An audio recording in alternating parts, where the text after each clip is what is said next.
I'm sure you heard about the concept of like having this internal thermostat.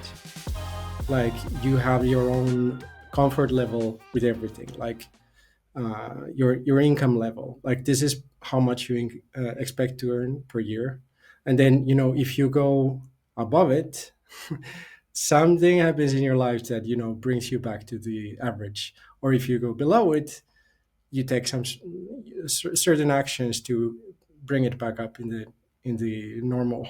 I think many creators fall into this like narrative of like I sort to have to validate why this is important, or it cannot be easy. I need to struggle with it. And I agree. I think there's something in this story that we tell ourselves about an artist's struggle. As a creative, it's more worthwhile if you had to struggle to attain it. And so right. people create the circumstances for that. It's almost like it creates this origin story. Those are the stories we tell, right? I'm thinking of the Bob Dylan movie that Timothy Chalamet just did. The story is about Bob Dylan and coming to New York and being dead broke, and I think a lot of that is true, but it's romanticized, this idea Mhm. of starting from nothing and rising to the very top. So people, I think, want to live that story. They try to play out a story of struggle in their own Right. path, more so than probably is necessary. For myself, there's a lot of things that I see that I could do that probably would move the needle forward. Things like content creation that has certain hooks Mm. that I'll tell myself, oh, they feel cheap. I don't Yeah. want to do that. And I'll moralize them. Mm. And so I moralize them, and then I set them aside and I don't do them. And in a sense, that makes it harder on me. And it reinforces this story that I did it my way. And it was more of a struggle than probably needs to be as a result. So it validates, I think, the exact theory you're talking about. I think we have this idea of how we want to do it. It makes sense to me that people, if say you made X amount of dollars, and then in your career you're making less, and you think this is uncomfortable, I got to get back to where I was, like I'm supposed to be up there now. But Right. I wasn't aware that people, when they got above, I guess you're suggesting, would self-sabotage and kind Right. of Yeah. bring themselves back down Yeah. to where they feel comfortable. Maybe imposter syndrome sets in. Maybe For people sure. think they're going to be found out. They don't like the added pressure. That's okay. So something surfacing for me, I find that I like to show people what I'm capable of in bursts. I'll Right. edit this like YouTube video and I'll spend so much time perfecting it, making it perfect, but it's not a sustainable output for me. I can't Mm. I can't maintain that. And Yeah. yet I know that. And I put it out there, and then people react and respond, wow, this is really impressive. This is really good. I had that happen with a couple of YouTube videos. Um, and then I kind of will retreat a little bit because I know I can't sustain that. I know I'm not going Right. to be able to maintain that. So I kind of go through these bursts of like producing, um, on a level that I'm not capable of consistently. And that, I mean, maybe that's okay, but it is kind of funny. I Mhm. think it can set expectations that I'm not able to live up to, and then maybe I kind of retreat from when I when I'm seen as somebody who's capable of that level of output. Because I don't think people assume when they see a level of work from someone that it's not sustainable. I think they automatically assume that it is. Uh, Yeah, yeah. I think a lot of creators also try to balance between what you can call hero videos, and then the other draws, the low effort stuff. I really think 2026, as our new tools, platforms are making it easier than ever to produce a piece of content and publish it. I think it just becomes more important that, as you said, it's difficult to stay consistent with that. And keep producing it week after week or month after month. But it is those hero videos that actually make the difference for the channel. Like,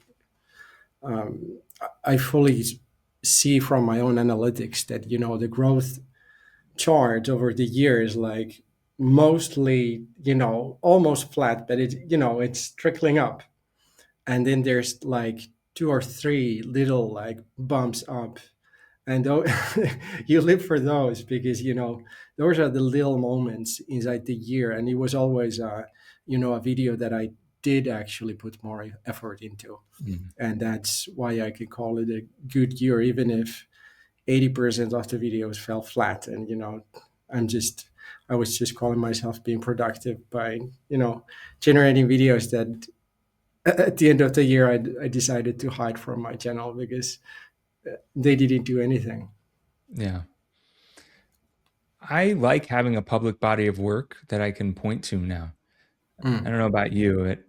For years, I wasn't publishing content, and I kind of felt invisible in a sense. And maybe that's my own psychological, thing I have to look at. But, um, I was never somebody that wanted to like post everything I was doing daily Mm. on social media.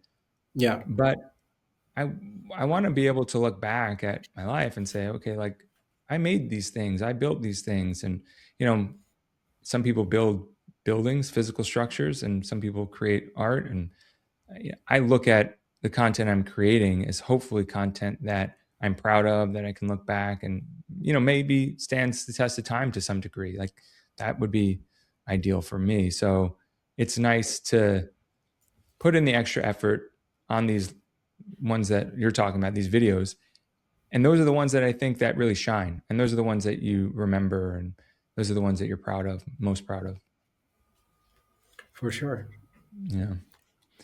um, you know YouTube, that's something that I met you through. You being a YouTube coach, are you still as keen on YouTube now as you were a couple years ago? I think we met probably a year and a half ago or so. Yeah. Yeah. Where uh, what's like where's your feeling about YouTube now? And well, actually, you know what? Let me start here. What got you into YouTube, and then let's talk about what you think about YouTube now. what got me first into YouTube? Like, what drew you to being a YouTuber? Yeah, that's a good question. I started in the year of COVID, like 2020, because I was back from Asia after traveling for 6 months, and I was like, "No, I'm screwed. I'm running out of money. I had just quit my job, And and I you was thought like, YouTube was a great way to start making some extra income. YouTube wasn't the first idea. The first idea was like, okay, I've been doing freelancing for a few years now, and I just want to take it to the next level. That's why I quit my old job as a content writer as well. Like, I got so tired of writing, uh, you know, average articles about online games and so on. So I was like, okay, I need to go back with my parents for this global health crisis going on, and I'm gonna start my own business. Like, make it full time and just figure it out. And from that thought process, this was like, then I realized, okay, if I want to have any probability of actually making it work, that I might find clients and actually make money with this, I need to get on social media. And I was before that I was quite reluctant. Like, every photo or video I took is basically for my own gallery. I didn't like the idea too much of being in front of the camera and talking, or even an idea of being in a podcast was like, nah, I prefer not. But then you start thinking that I want to build something for myself, and I want to make sure it works at some point. That I'm not, if you're doing something by yourself in the middle of a forest, like, good for you. But if you actually want to engage with people and actually let them know that you are doing something, then you kind of have to go through this process of accepting that, okay, maybe I can make content, and maybe makes sense to make videos about it. So that's how I slowly kind of like talked myself into making videos, and that's how I got started. That my first videos were about, okay, I'm starting this marketing agency, and this what I've been doing for some time, and on my channel I'm gonna when Kind you of make build your in public introduction kind of video. thing. Yeah. So at first it was this fully business kind of oriented idea that, okay, I'm just gonna be posting content about copywriting and content writing. But soon after, it kind of like just branched out to everything that, okay, I don't care. I can make a video about VFX or video editing or whatever, and just see how it goes. Yeah. That's what I struggle with, choosing a niche, right? There's so much debate about that. I think Yeah. for the most part, I think the common belief is that having a niche is better for building an audience. People, it's predictable. People know what they're getting from you. Yeah. Yet there are exceptions. There are people who don't do that. And Mhm. I think those are the people who have massive success, right? There are Sahil Bloom is like one of them. He kind of posted a lot of stuff in the early days from what I know about him, where he was just sharing his life, right? And, Joe Rogan being somebody that had his podcast, and it was just curiosity and conversations with friends. It Right. wasn't, and he had the MMA stuff too, but it wasn't like only topics about technology or only conversations about diet and exercise. I don't personally want to be reduced down to something like that one particular niche. I get bored, and I Yeah. think that for me is what I resist throughout this process. Since I've started creating, I find myself saying I'm going to pick a niche, and then I just drift, and then I realize I've drifted, and I think, should I go back or should I just keep going? And lately, I've just been deciding to keep going and figure out, like, whatever comes of it comes of it. And Right. yeah, yeah. So it's it's not surprising to me that you had that same experience, right? Mhm. You've done travel videos, which are excellent. I Thank mean, you. you've had a really good response, really good viewership on those videos, and I watched them from start to finish. Like they just were so engaging, and that's something that you could do, and is in your bag that you could pull out at any time, but you don't stick to that necessarily because you have other You know, interests.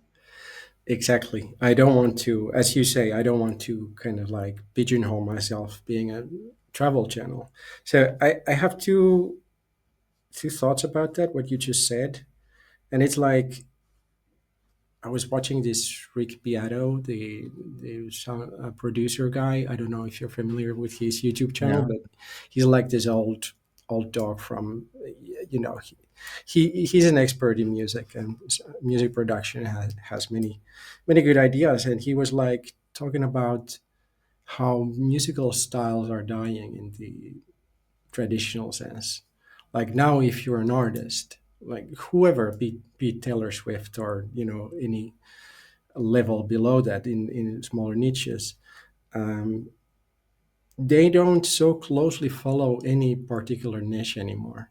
Like, okay, rock musicians tend to make rock music, but they can do a lot of crossover with country, electronic, rap, whatever. And it's the same with creators in general. Like, why do you need to just wear one hat and I'm only gonna play blues for 50 years. That's the only thing I'm going to do. If you want to do that, that's great. But, no one is requiring that anymore. And oftentimes it's refreshing that, if uh, you create a profile for yourself online that you're interesting to follow and watch, then you can just try different things and see what resonates with people. Uh, as long as you keep doing interesting things, like the problem solves itself and you see it from the data, like what is going to happen. So the second point I wanted to make is Related to the concept I heard recently, I think it was from the Veritasium channel. It's this like more scientist type of guy, engineer guy, and he was comparing the average bell curve to the power law distribution. I don't know if you're familiar with the idea. No. So basically, if we take YouTube as an example, like by now there's 100 million so-called active channels that are producing some sort of content, and 90% of them are super tiny channels. Or sorry, or And, what? super tiny, like they have less than 1,000 subscribers, most likely under 100. And if you're thinking about the content they're creating, like and compare it to a average bell curve, the average distribution curve, that the shape that makes the that Yeah. everything is in the middle, and then you have the fringes like coming down in this bell curve. So it just made me realize that if you try to make the average of the average and do everything the same as everyone else is doing, you're directly there, smack in the middle of the bell curve. And that means you have the most competition and the hardest time of actually breaking through, because you're doing exactly the same thing as literally millions of others, right? Yeah. And the power law idea is like, instead of doing the normal, instead of doing the expected, you bet your own strategy, your own whatever you want to do online, on these big swings that are like risky, that are really unique, and you put more effort into them, and you bring a new angle, a new format. And even if 9 out of 10 of the swings completely miss, if the 10th hit actually hits the ball, that can blow you out of the park like instantly. And that's the I think that's the beauty of YouTube and social media in general, and something new creators should really think about, that if you try to follow the average bell curve, it's going to be a really steep uphill battle. But if you kind of try to adopt this power law thinking, that okay, I made big swings, 9 of them might be completely like, I shouldn't, yeah, not to tell to your grandparents about, grandchildren. And then just one thing needs to work. Yeah. Because the beautiful thing about social media is that, you know if you post some crap that no one cares about, no one is going to see it anyway. So you're Yeah. completely safe, even if it's risky, your fear for your reputation, whatever. No one's going to see it. And if you just know, okay, I posted that 2 months ago, it failed completely, so what? I deleted it. No one even knew it existed. But Yeah. if one of those hits actually make it big, you solve the problem. Now, once you get over, the hump of getting 5,000 subscribers or 10,000 or million views, you're already on the other side of the fence. And I think the best way forward is figuring out those big swings, and like what can be the power law in application for yourself. Yeah. Yeah. I've been thinking a lot about this subject lately, and here's my theory related to this. I think a lot of people show up after something is already proven successful. If you look back at the music industry, the film industry, there are these innovators, these early adopters who become legendary for setting the foundation for a new industry, a new art form. They're doing it without self-awareness of what it could become. They're not doing it for the outcome necessarily. They're not getting the type of admiration and feedback, the financial reward. that comes later. Once those people start to prove that this is viable, as we're seeing now with creators, a lot of other people start to show up. And I think a lot of those people are just copying what came before them. They're not doing anything risky, as you say, because they're going off of an old model that they saw worked. And if everybody's doing it, everybody's copying that model, it becomes commonplace, it becomes boring.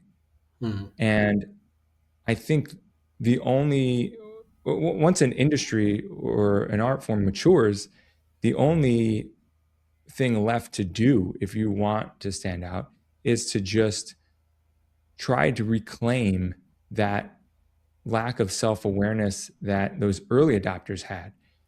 You try to find a corner within the space that isn't proven yet. You're doing something that isn't part of the model anymore, and you don't know is going to work out, and you're just doing it because you enjoy doing it. And I think those are the people we find break through. They kind of find this little sub section of the mature industry, and that they are now following that same pattern while everybody else is in the middle of that bell curve. Just, and a lot of those people in the middle of the bell curve, they quit because they're not getting the result. They see that it worked for somebody before them. They do it. It doesn't work right away. And they were just in it for the outcome to begin with. So they leave. And I think it's the ones who stick around. I don't think you find that like little corner that I'm talking about unless you stick it out. Because I think in the beginning, we all kind of mimic, we kind of copy as we're finding our voice, as we're finding ourselves. So I think it's something that can only be achieved with time. I think that's how you get good at anything. And that's how you differentiate yourself from a pack, is through experimentation and repetition and finding what fits right. But to sum it up, I think you need to try to not worry about the outcome and not worry about the template or the model that you've seen work for other people, because that's uninspired. I think we have to find what inspires you about the work. Yeah. And then that's where the results come later. And it might take more time, but if you're doing it and enjoying it, I think then the credibility comes once people, start to see, oh, this guy's doing something interesting and it's different from what everyone else is doing. So yeah, I think a lot of people try to give that advice. They try to say, oh, just be different. Be the purple cow, as Seth Godin likes to say, right? Right. But you don't just walk out the door and become a purple cow. I think you have to find the purple cow within yourself. And I think that comes with that letting go of outcome and expectation and just following your joy, following your bliss. And like, that's one of those cliches that gets overused. People are like, do what you love. That's all over the internet. Right. But I think it's something that you have to find that you would be doing if people weren't watching. And if it is content creation that is your thing, whether you're an artist, whether, whatever it is that you enjoy doing, do it your way and just see what happens. I mean, because that's the only way I think you're going to like find it, Exactly. Yeah. The early people weren't doing it anyone else's way. That's how they found it. Like they didn't have any model to go off of, Right. And it's so easy to think that, every other person says now that, I wish I started YouTube 10 years ago.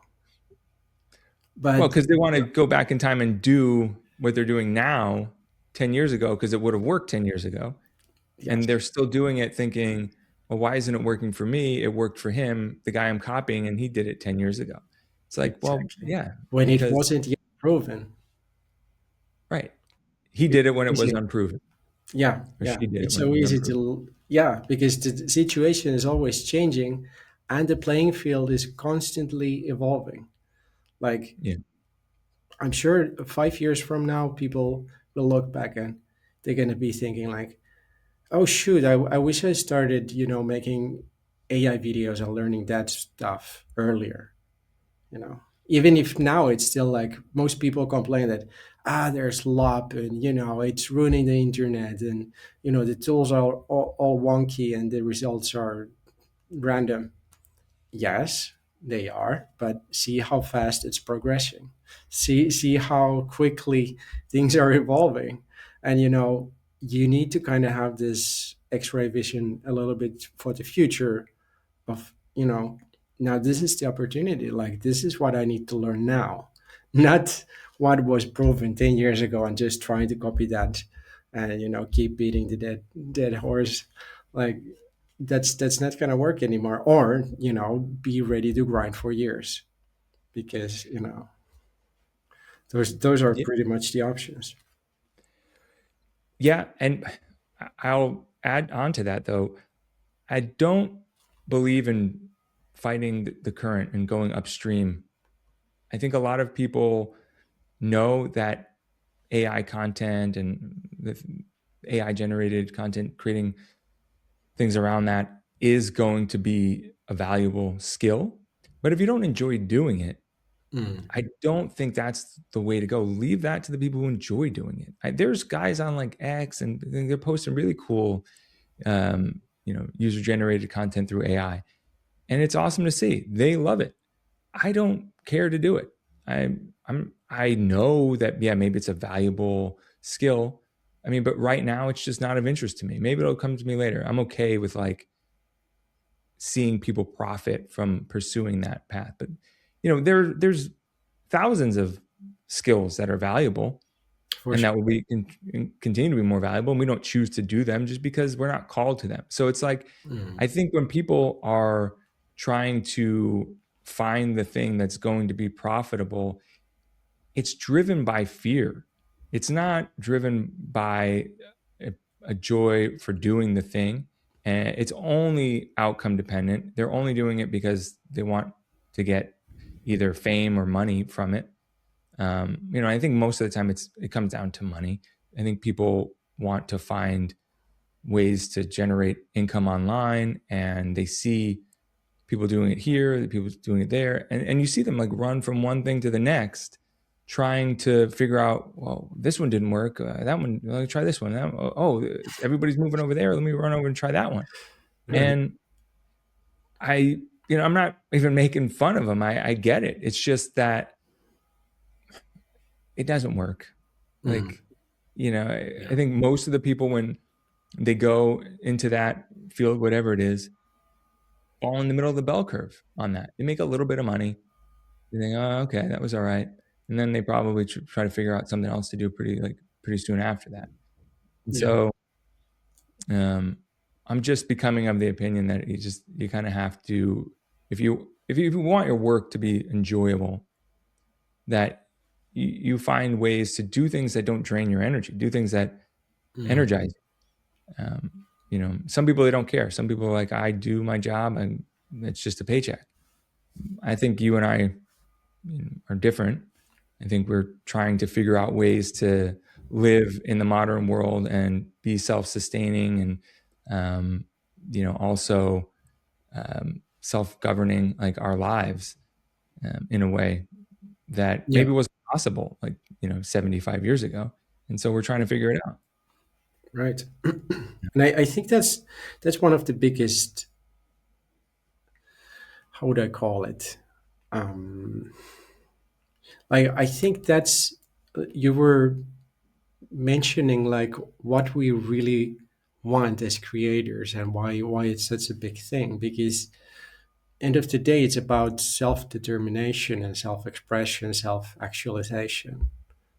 You decide what you want to do, like follow your own thing and try to find it, like whatever rock is hiding under, just go for it, explore, try different things.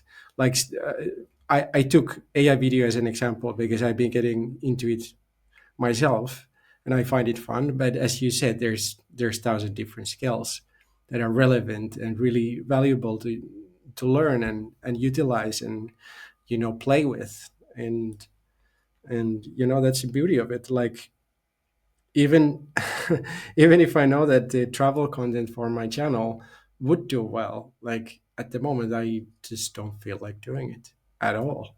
And when I publish AI music video instead of a travel video, I see my subscriber count going down. Like, okay, but it's not that I need. It's so easy to become addicted to the statistics. Did this video get as many views as the ones before? What is happening to my subscriber count? But you kind of need to take a bigger perspective out of the numbers that are right in front of you, and see it like, okay, if I teach myself these skills, it might take 10 tries, and over time I get better, and then after that, what I'm going to be producing is going to be on a different level. And then that will then open new doors again. Like then uh, I might get new audience. I might find new collaborators, more clients, more leads. And, you just need to be able to see it in longer lines. Like, as you said, most people just jump from one thing to another, and like, where can I turn a buck? And try a little bit of different things, dabbling. But if you keep doing that, you don't get too far with anything. Yeah. With your fan base, with your subscribers, you're evolving. It only makes sense that your subscribers would expand and contract as they evolve with you, right? You're shifting your focus, the type of content you're creating, in a new direction. And some people subscribe before you were doing that. So naturally, they're going to fall off. That Right. doesn't mean you're not entering a new pool, an even bigger pool of potential audience in this new space that you're entering. So it's funny to me that we do this to ourselves, that we try to limit ourselves based on the feedback and success we're getting, rather than allow ourselves to just grow in the direction that we're inclined to grow.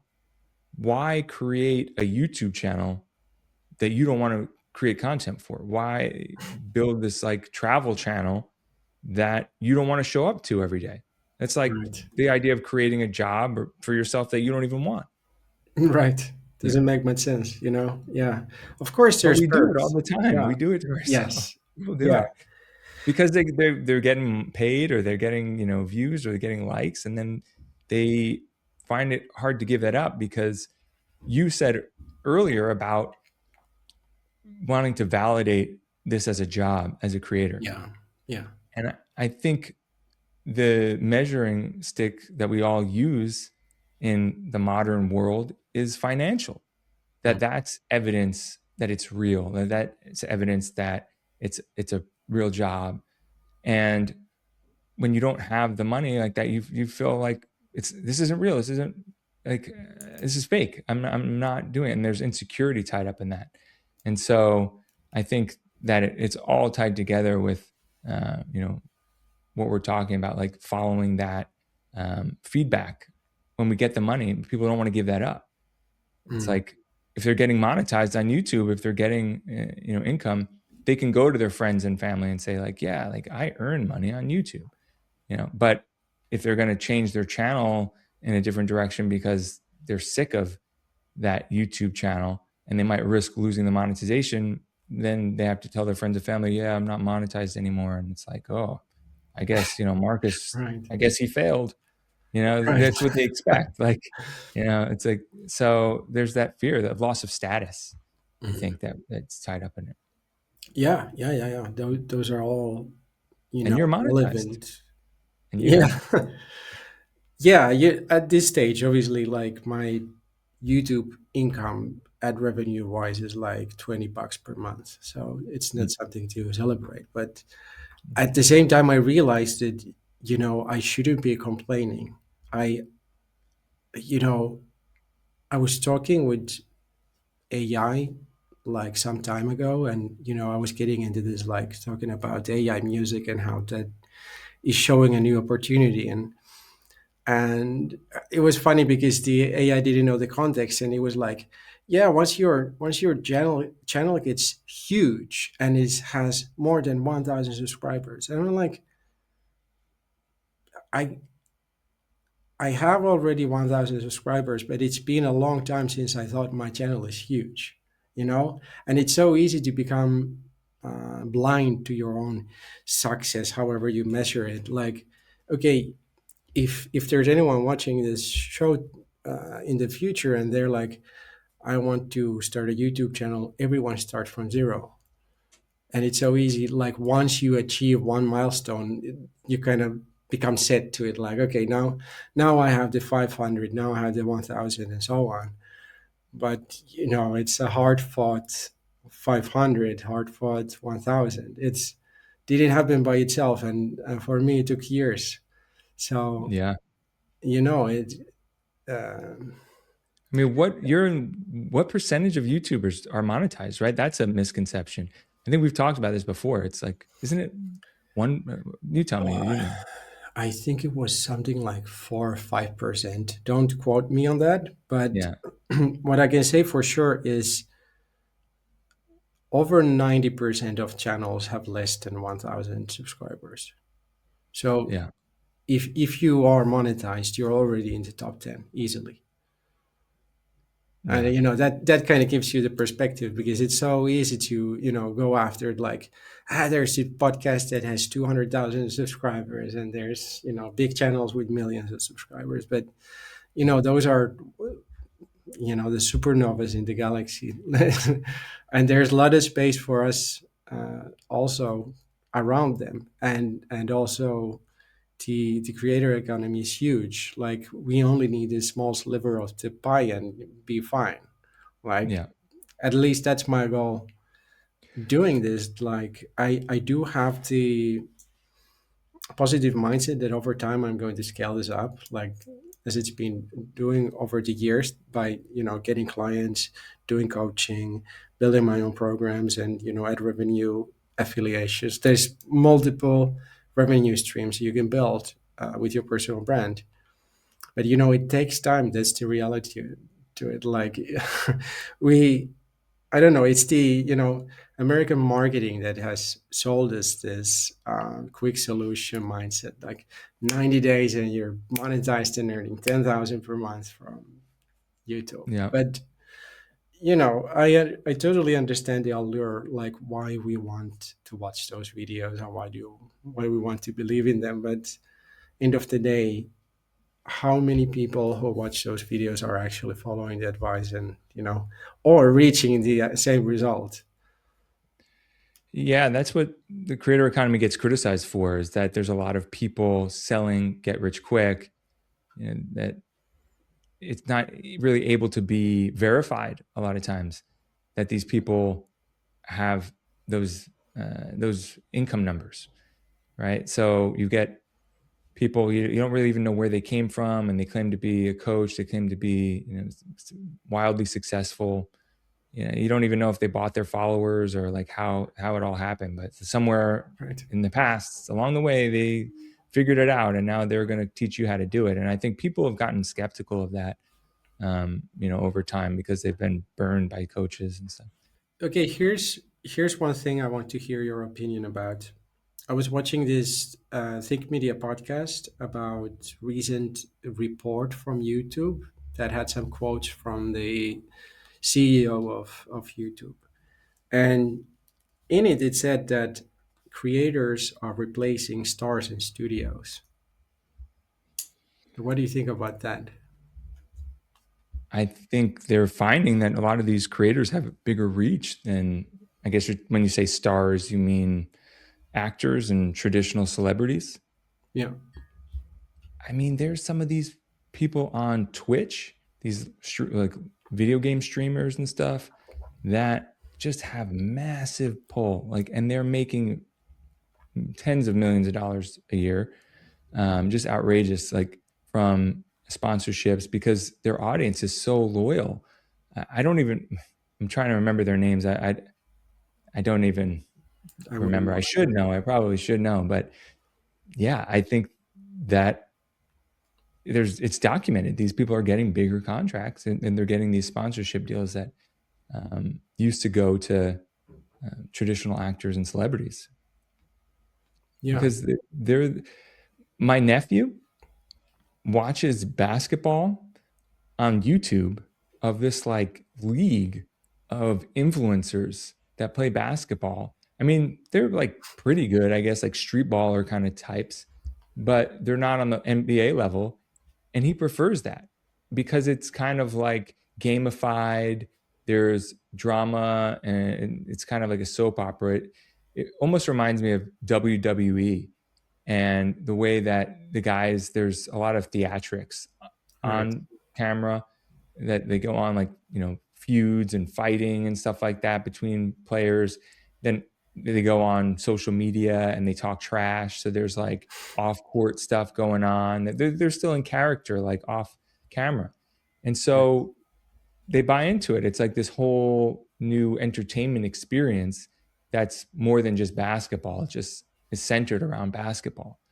But, you know, that's a generation that may not care about the traditional NBA. And I think it's the same thing, a generation that doesn't care about traditional entertainment, like movies and TV. Like, again, my nephews, they don't watch Netflix. They don't watch, HBO, all that stuff, Hulu. Like, I'm surprised. I'm like, what do you mean you don't like watch Netflix? No, I just watch YouTube.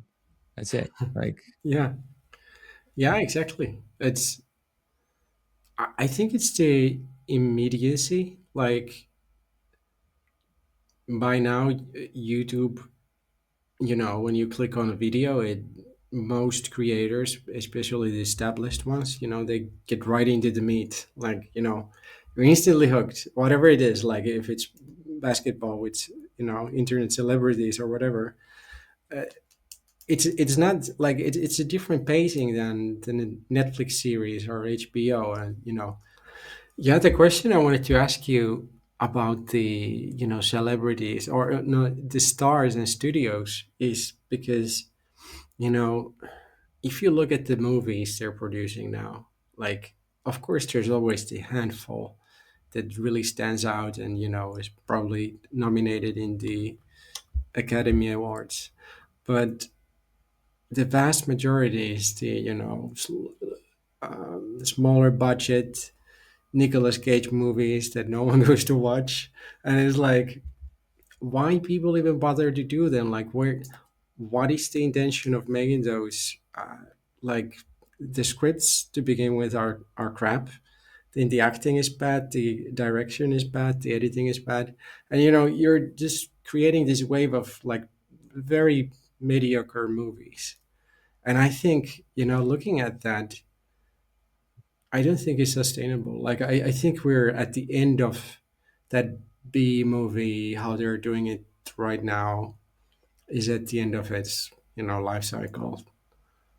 Because seeing how AI and these new tools and social media is leveling the playing field, new talents, new people with the directorial vision or acting chops. It's free for them. Like it's the open sandbox, and now you can learn the basic tools and you can create anything. You don't need any more $25 million budget to bring your vision to life. So I think yeah. we're really entering in an interesting time right now, 2026, with these new tools. Yeah, I think it's just the beginning. There's With the barrier to entry being lowered, there's always the volume. There's more supply then, right? And so figuring out how, as a consumer, to find the good thing is then becomes a Mm. challenge. Netflix, they have tons of stuff on there. I mean, most of it I don't really care for. Most of it kind of looks like slop to Mm. me. Um, so I think there's still that high volume. If anything, it's probably increasing the volume of content being created. And I kind of think of those as the new B movies and things that you're kind of talking about. There's a lot of like Mm. shows on there that just seem, you kind of wonder, "Well, why did they make this? Who is this for?" Right. Yeah. But uh, interestingly, I just heard the other day that I think the most popular show of all time, or popular movie of all time on Netflix, is now this K-pop Demon Hunters. Right. Yeah. Um, I watched it. My nephew, he over the holidays put it on and was like, "You're gonna like this." And I actually, within the first 3 minutes, I thought, I do like this. And I watched the whole thing. My wife watched it. Like, we all liked it. I'm actually out of a second. They're making a second one. I know that. For sure. I'm Makes looking sense. forward to it. But they'll probably do a big theatrical release. People are saying, That would make for sense. Yeah. that, because that's what they did with Stranger Things. Right. I think for the last two parts, or just the final part, and maybe it was just the final finale, and they did like a limited theater release Yeah, for it. because it was like two Um, hour episode. yeah, yeah. I think they were getting increasingly longer. I think like an hour and a half, and then the last one, hour 45, and then I think that last one was over 2 hours. Yeah. Like, um, so I think, I mean, it goes both ways. I think, you've got these studios that are putting bigger and bigger budgets into their shows, but they're also creating a lot of content that might not have gotten made in the past. Hmm. I mean, some of the Adam Sandler movies that he's done on Netflix, like, you know, I haven't watched them all. I can't say they're all bad, but some of them just seem a little half baked in terms of the concept. And I've started them, and I think this just seems like he got carte blanche. He got like a green light to just make whatever he Yeah. wanted, and um, and that's what you get. You get sort of this Filler. content that is like just okay, kind of middle of the bell curve type Hmm. thing, um, and so it's I think there's always going to be bad movies. Is what I'm Yeah. what I'm saying. Yeah. Yeah. But, it's just because we're also talking about the distribution. Like, okay, if it's on Netflix, you're gonna see it on the grid, like it's one of those thumbnails. But now if you make a bad movie, or a filler Adam Sandler movie, that's pretty much what it gets. And I think just how the algorithms work, it serves the viewers actually, that the slop, not just the AI slop, but slop in general, is gonna fall in the bottom. And even if the bottom gets bigger, that there's more slop there, it's most of us will not spend a second watching any of that. Yeah, yeah. I mean, there's also niches too, right? Like within uh, like anime, for instance. I don't know if you're an anime fan. To some degree. Well, okay, so K-pop Demon Hunters was kind of Yeah. anime. I'm going to say I was going to say I'm not an anime fan, but I really like that. So maybe there's some anime I do like. But there are people who are like diehard anime fans, and it's a whole subculture, and there's a whole like um, rule book for anime and the characters and what certain things mean in anime. It's like you learn this whole new like subtext language of it, right? But you go on Netflix and you see all that stuff like mixed in together in one big Mm. bin. And I think for a lot of it, you think, oh, that's not for me. That's not for me. And they say their algorithm, that it's AI, and they've one of the big things that like made Netflix popular was like that their recommendation engine was really Mm. good. I don't find it to really be impressive anymore personally, and I don't know if that's just because there's so much extra content on Mm. there, or um, or it's just, I don't know, gotten worse. But I don't see how it could have gotten worse. Like, I mean, I know it's gotten worse. Mm. Maybe. It has gotten worse. My experience is worse, Right. but yeah, I don't know why they just don't have good stuff anymore, Our expectations are or higher. what. That's a good point. That's, there's that like study about when we have too many choices, Mm. that we end up choosing Right. nothing. Yeah, I mean, I've heard it likened back to some end of the grocery store aisle experiment, and they had, you know, housewives, and they had different types of jam they could taste. And if there were 3 types of jam they could taste, like, people would buy one, but if they gave them 12 to choose from, people would get overwhelmed and they wouldn't buy Right. anything. Yeah. You know, and I think that's kind of what happens now with content. It's overwhelming.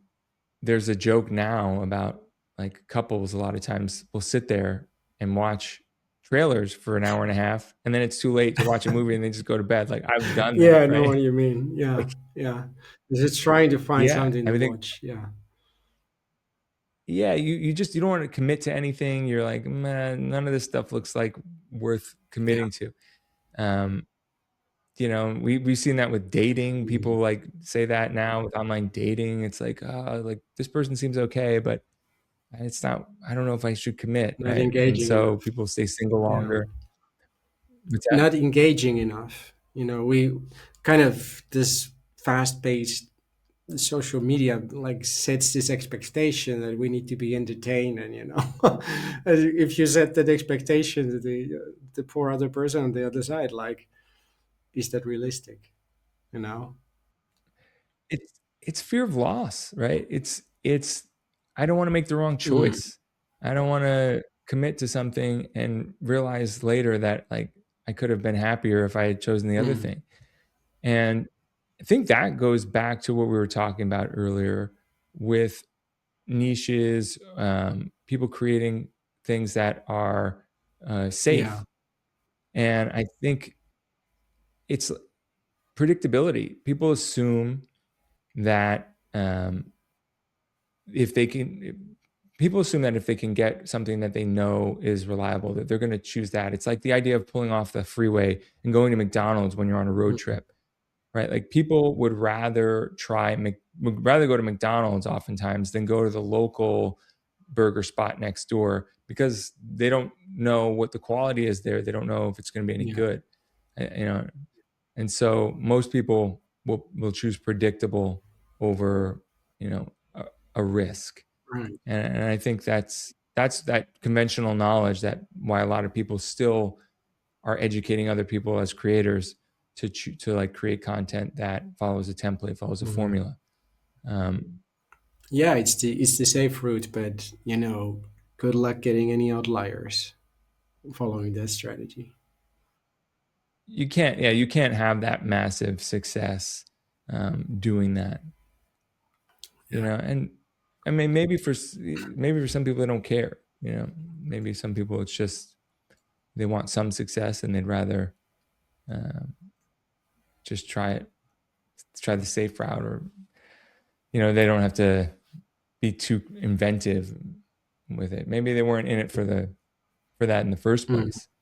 They were just kind of in it, like I said, for the outcome. But um, you didn't yeah. answer my earlier question, Okay, you got um, me. which is, where you see this all going with YouTube. Like, For me personally, or YouTube as a general? with YouTube in general, like, as a coach, like, where do you see it going? Because, it's people are fearful that it's becoming pay to Mm. play, or that it will be. I noticed as a user, I couldn't speed up a video the other day without upgrading to premium. Ah, So they're already clawing right, back right. features. Um, they've been trying to get me to upgrade to premium forever, and it's like, I think I think it's like YouTube with, like, live TV or something. I don't know. It's like outrageous. It's like $80 a month or something, or even more if you want sports. I'm not I'm not doing that. I'm not interested in it enough to do that. It's like they haven't created enough of a incentive for me to do Mm, that. So what they do is, with all these companies, software companies in particular, they start to claw back right. features, right? And so the speed playback is one that I use All the time. all the time. Most videos, I at least watch at 1.25, if not 1.5. Absolutely, always. Like, it should be the default.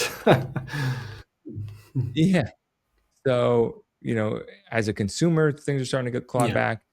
Um, and it's funny because you know, there's boosting posts and stuff, which they don't call it pay to play, but essentially is.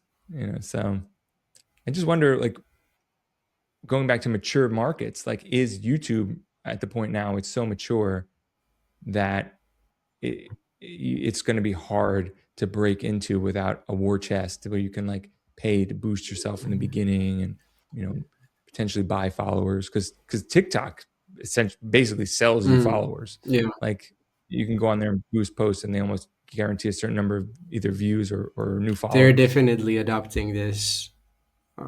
At least they're pushing it more to the creators. Like if you look into your YouTube studio, now you always see in the top corner like, hey, your video would get more impressions, if you pay for the visibility. So they're definitely going that Yeah. direction that they want creators to pay, and of course get premium users. But at the same time, they're making a killing with the ad revenue. Like I don't know how expensive it is now to advertise on YouTube, but I'm sure it's rivaling Facebook by now. Like they are making. Uh, in the recent presentation of the CEO, he said that in the last 4 years they paid out $100 billion to creators. So that gives you the scale how much money they're making with the ads. That would Wow. make you consider like, okay, they should be doing fine. Like they don't need to be clawing down functions.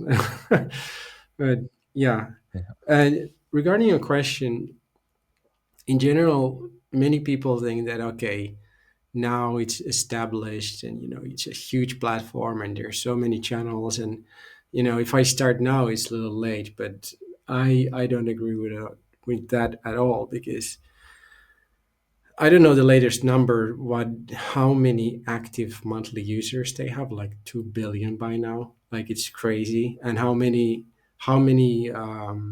short views they have per day was like hundreds of billions. It's insane.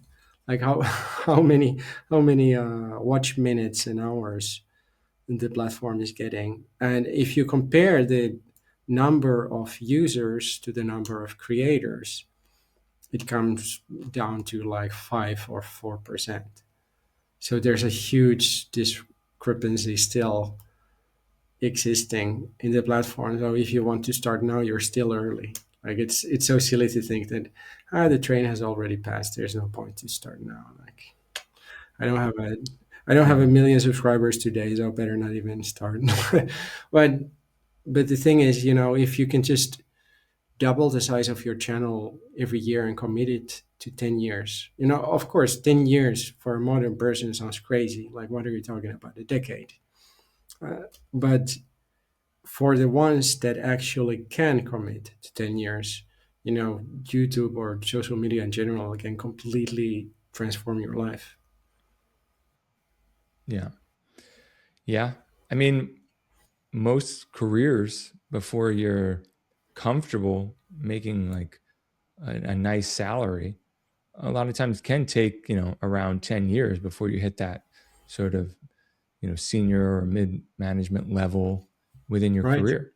So we don't a lot of times treat it like a career, but I think you need to look at it that way. Where it's painful is most careers you at least get like a nominal salary for the first few Correct. years, whereas like with this, most people make $0 for the first few Yeah. years Yeah. doing it.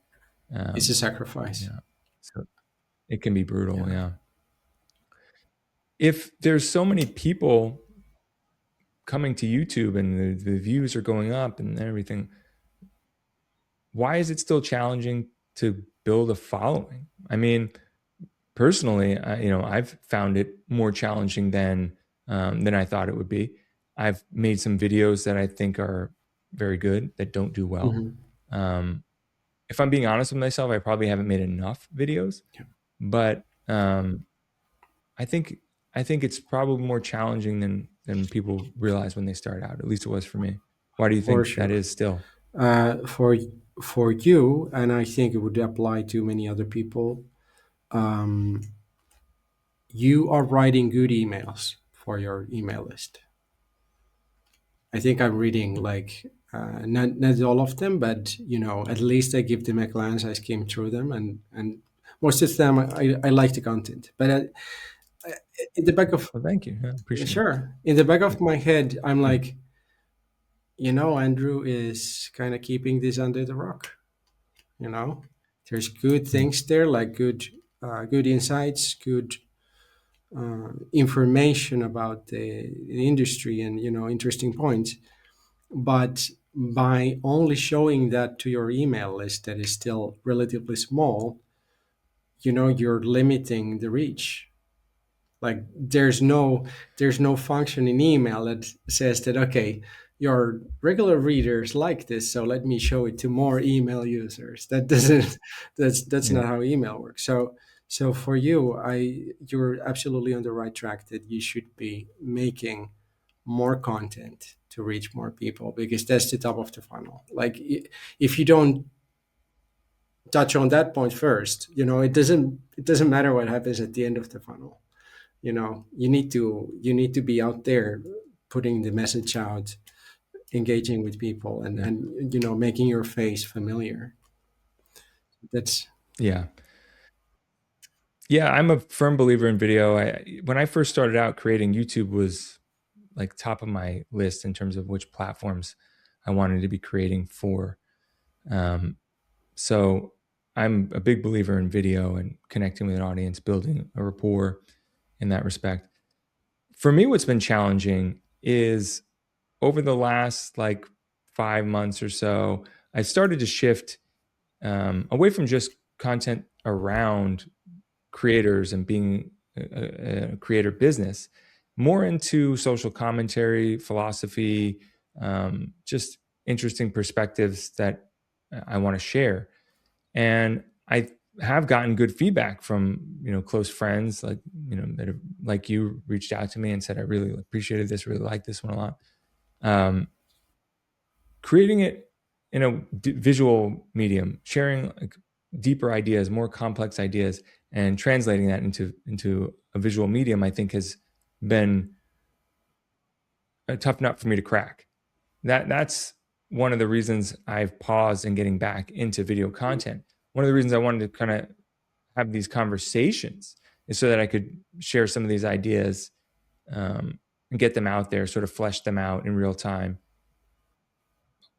in a way that at least was somewhat visual. I mean, it's not maybe as stimulating as like a well edited YouTube video, like a 5 minute video with B-roll and all that kind of stuff and graphics. But um, yeah, I guess that to answer your question, I think that's one of the things that's been challenging to me. Like, how do you take deeper concepts, deeper ideas that you want to share, and translate that into YouTube content? You heard of Danko? Eh. But again, he just sits there and talks to the camera. Exactly. Um, And he seems to be doing yeah. fine. So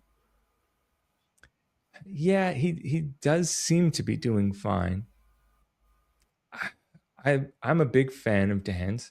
Um, again, it's hard to verify what is real Mm, and what's not, or at least what's currently real, right? Like, I think there are plenty of people who've gotten big followings 5 years ago that may be stale. mm, Um, like, for instance, when I see a creator really start to change their business, migrating off of one platform, as many creators on X, like Dan, have done and moved to Substack. Um, Dan has now created a subscription level tier for his mhm. newsletter, right? The fact that he's doing that and that he's also creating software, um, to me implies that maybe some of the revenue streams that he had in the past are drying up. He even created a video recently about information products are Yeah. dead. And I haven't heard him push or promote any of his writers boot camps or that kind of stuff Mm, anymore, which is how one of the ways I met him was in his writers boot camp. And I thought, wow, this is a great business model, like having these information products, having these cohorts. He preached that. but he's not preaching that anymore. I'm seeing a lot of creators really pivot their revenue streams. And to me, that implies that the old ones are drying up. And so if he's creating YouTube videos, and I'm not necessarily convinced that's translating into dollars for him in the way that it was Yeah. before. I mean, I guess we weren't talking about dollars. I guess we were talking more about Hmm. views. And with YouTube, there's some transparency there in terms of how many views they're getting. Yeah. So yeah, I mean, Dan, he sits there and talks about his ideas. He shares them that way. I mean, that's fair. I'll give you that one. Maybe I'll take a look and see. Uh, he's interesting in that he puts his clips up on Instagram of like oftentimes of his YouTube Mm. videos, and they get like big reach. I don't see why they necessarily get big reach, only because even as a fan of his, I don't find them particularly interesting, and I also don't see that as aligning with the Instagram audience Right. taste.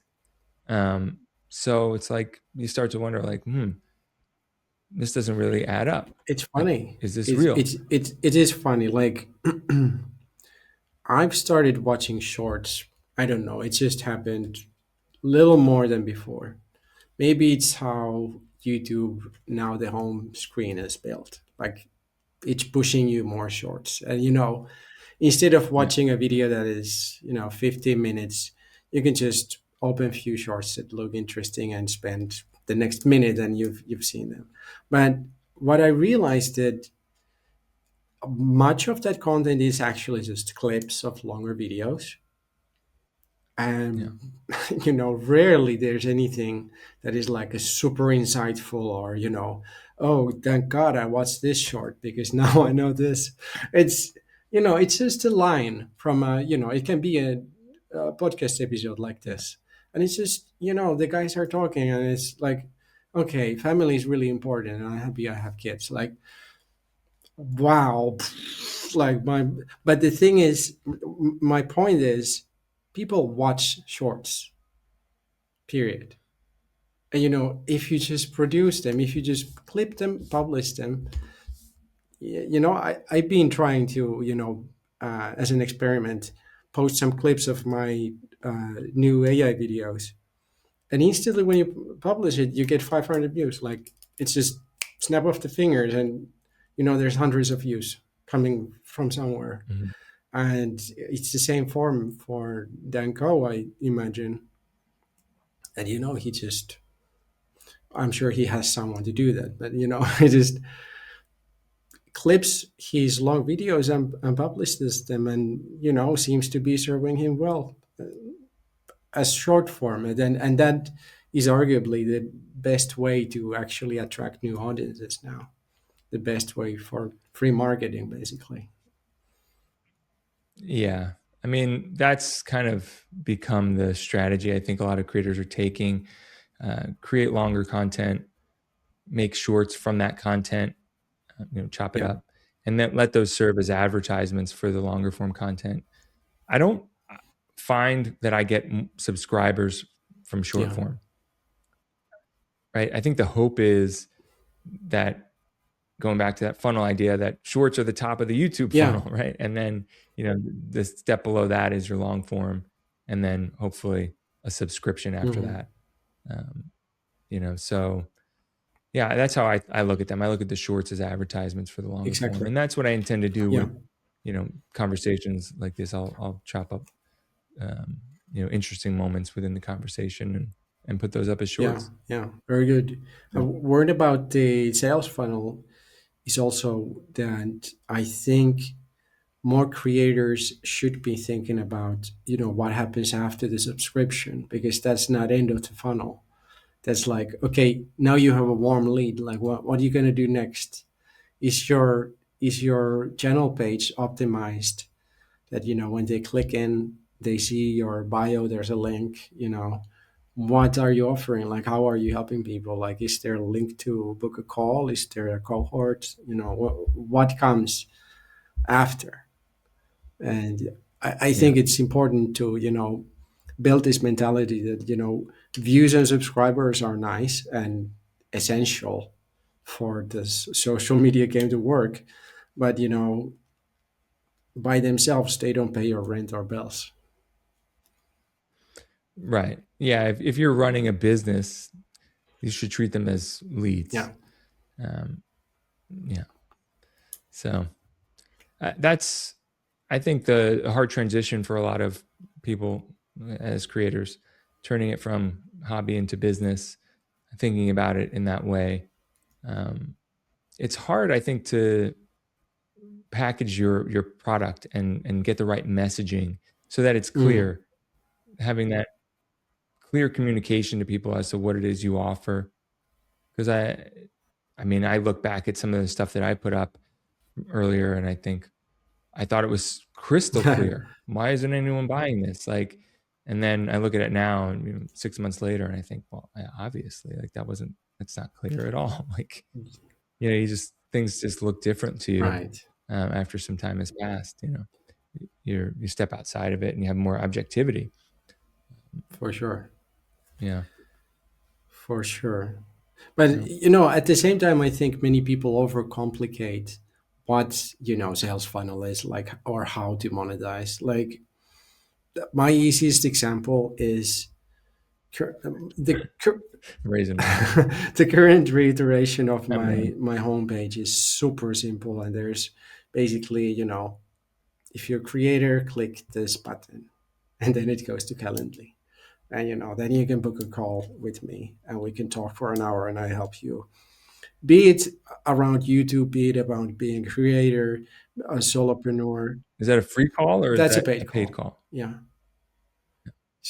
What do you offer for free to users to, as like a lead magnet? Do you do that, or Currently, is your no. YouTube Like content? if you're a business and you're interested in collaboration or paying for my services, then there's a different link for those kind of inquiries.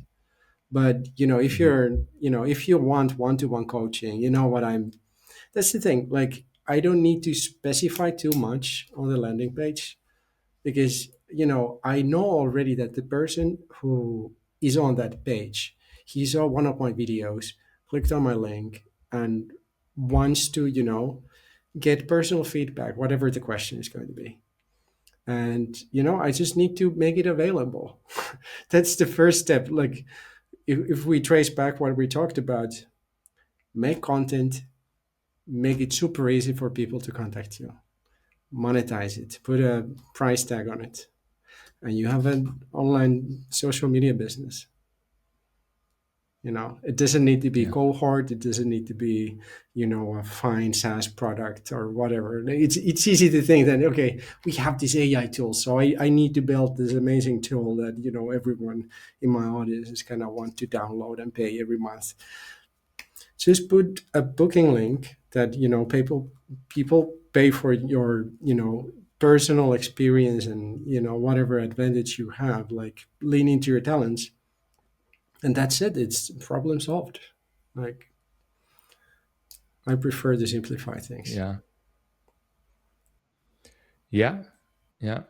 I think I personally was trying to create with my business. I'm trying to create one where it's not dependent on hours and me being, in the chair Mhm. always, right? So creating those information products, that was always appealing to me because coming out of software engineering, um, I was always selling my expertise, selling my time.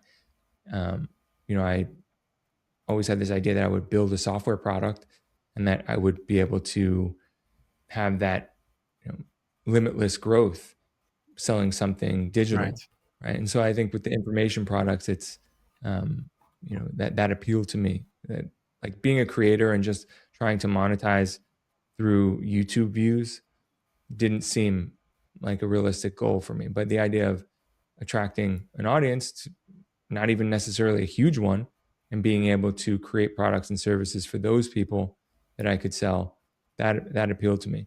I think it's more crowded than I initially realized. Um, so it's it can be hard to get people to like buy your information products, but I think people are more inclined now, if they like you, to pay for Mm. coaching or pay for your time.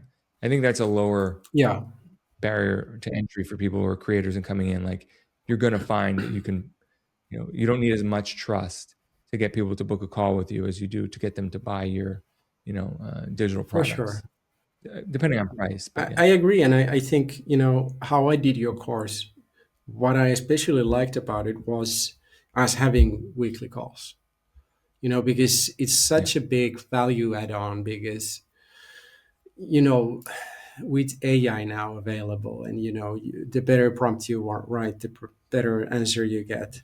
So in that sense, I think a lot of people have now this DIY mindset that, okay, I don't need to buy that course. Like, I just type the title on ChatGTP and see what it, even if it gives me 80% of the same material, like, I'm already halfway there. But that's yeah, why it becomes so valuable to kind of offer these hybrid models that you're not only talking or reading text or talking to an AI, but you're actually talking with the person who created the course and has done this thing before you.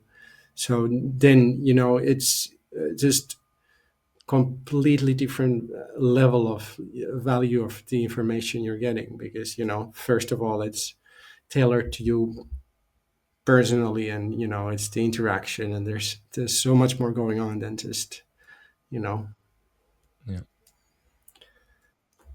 Yeah, I think an accountability coaching as well is like another area that I think is one that AI doesn't replace. mm, yeah, good You one. know, I mean, sure, you could create some type of calendar using AI, but who's going to hold you to it? But if you have a coach, somebody that you have a meeting with on Wednesday and you've got an assignment and you said you were going to do it, you've given like a commitment, There you go. like there's Yeah, accountability now. yeah, I think that's something that is there's still going to be a market for.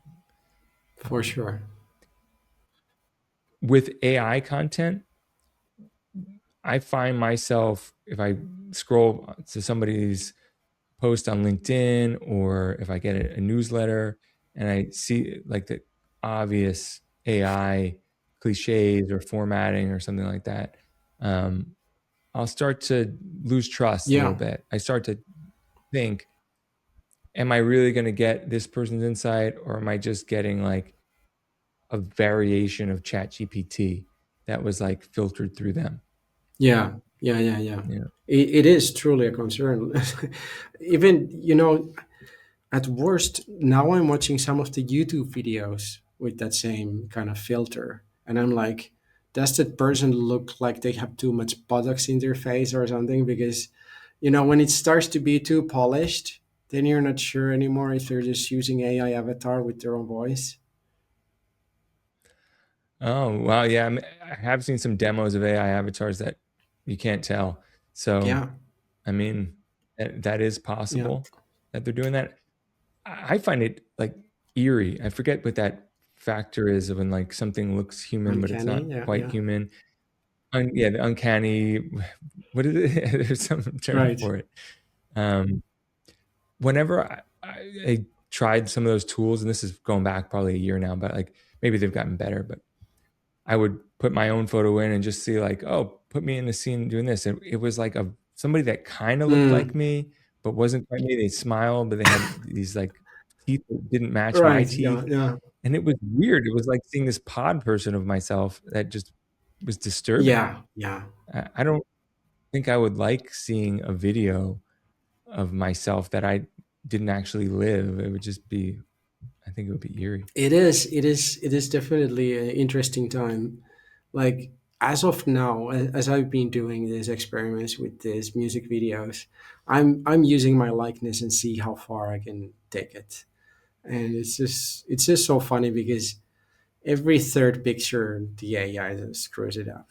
Like, it Hmm. forgets how my hair is or changes my face, or and it's like, come Yeah. on, you were doing it fine for two attempts, and now the third one you screw it up again. And it's like, The tools are still, uh, prototype level in many senses, but at the same time, All those demos. Oh, go ahead. Yeah, sorry. I was gonna say all those demos real quick is like, they must have spent a lot of time smoothing out all of those issues, because when you work with these tools a lot, you yeah, see how frequently they yeah, make these mistakes. And when you see this perfectly polished like AI video that went it's viral, I'm like, wow, that must have taken a long absolutely time. the AI music videos I've been doing.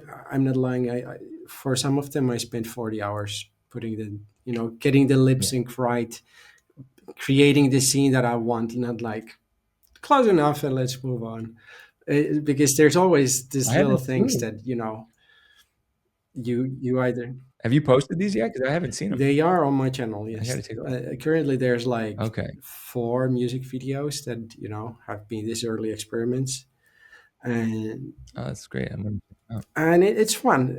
And I know that, learning these tools now, like, I don't know if you saw any ads yet for Luma Labs. Like, that's the seems to be like the top notch thing, but they are getting much better with motion capture, lip syncing, the likeness, and keeping it consistent. So, the progress that we're going to see in the next 12 years, I honestly think that, end of the year we're going to be there's going to be, really popular viral video that is showcasing that, or it can be an AI song with a great music video that just blows up, or any iteration similar to that, because these tools are just developing so fast, and with the creative mind and patience, you can really create good, impressive stuff. Yeah. Yeah, I think you're right. I saw there was a viral thing that went around with Stranger Things characters where they were getting kind of swapped onto a guy who was like sitting in a chair doing different things like waving, smiling, and they just went cycled through all the different kids, the characters, Right. Yeah. and it was eerie because like the way they move their faces too was how the actor moves their face. It wasn't like it didn't break down when it wasn't just a completely still face. Like he was making these facial expressions and it was moving its face the same way Millie Bobby Brown moves her face when she has like a confused look on her face. So it was like, Right. that is eerie. That's bizarre. Yeah. Yeah. um you know I don't think we're too far off from image and likeness um being licensed for a lot of these actors, them just having extras and things kind of do the motion and have their likeness be used to superimpose onto it. Right. I, I don't know what the quality of that work will be, but um, I think we're going to start seeing it in the near future. Absolutely. And now they're rolling out this new function or tool in YouTube, because you already had like content ID and stuff that make sure that your content is, if it's repurposed, it's linked back to you, that you are the rights holder. So now they're rolling in this likeness tool detector, basically, Mm. that if someone uses the face of Andrew's going to know about it, because then it's going to show in your YouTube studio that, hey, this random channel, like there's a scene where they can put you say something funny. I Yeah, can only imagine what kind of things we're going to see around that. But yeah, obviously YouTube is waking up to the issue, and who knows, I of course it's an important thing that no one is using your face or likeness without your permission. But it's just right. it's pretty interesting. Well, the celebrities are having a big problem with that. Like, there's people who made like Joe Rogan channels, or I was listening to some like Alan Watts channels, and I thought that they were old recordings of his, and turned out that they were It's just AI generated. brand Yeah. new, like AI generated, right? And so, um, yeah, it's hard to tell the difference, I think, and it's like you could use. They've got like celebrities doing audio advertisements on podcasts and stuff like that. And Yeah. it doesn't say it's him, but the voice is so distinct that you think it's that person. And I think that's unfair, right? Or Yeah. just you shouldn't be allowed No. to Yeah. put somebody's like name on something as an endorsement if they haven't had any part in endorsing it. So Exactly. I think you're right. I think we're going to have to figure that out. Hmm. I wonder, like the faces seem to be more easily identifiable, right? Like Yeah. the tools have gotten pretty good at that biometric. I wonder about the voice. I wonder if there's enough variation in people's voices that you can That's a good do question. it Yeah. as easily. Interesting question. I believe so, that the vocal qualities, you can algorithmically kind of create this identifier, however that works in the algorithm. But yeah, it's obviously problems the engineers have to solve, and it's coming on fast. There was some tool I was using that had, or I tried out. I did like a free trial, Yeah. um, where they had Snoop Dogg and Gwyneth Paltrow and somebody else like that were they would read whatever text that you put in there. Right. So, if you had, it was just basically it was like a plugin, and you could put it on your browser, and any web page you could have Snoop Dogg read just the web page to you. It's like, or you could That's have like convenient. something you wrote, like Right. read to you. Yeah. Um, yeah, just kind of added a personality to it or something, like made it a little more fun. But yeah, it was pricey, so I didn't Mm. end up doing it. It was just because it was kind of a gimmick, and I was like, I don't care that much. I'm not going to pay $200 a year to do that.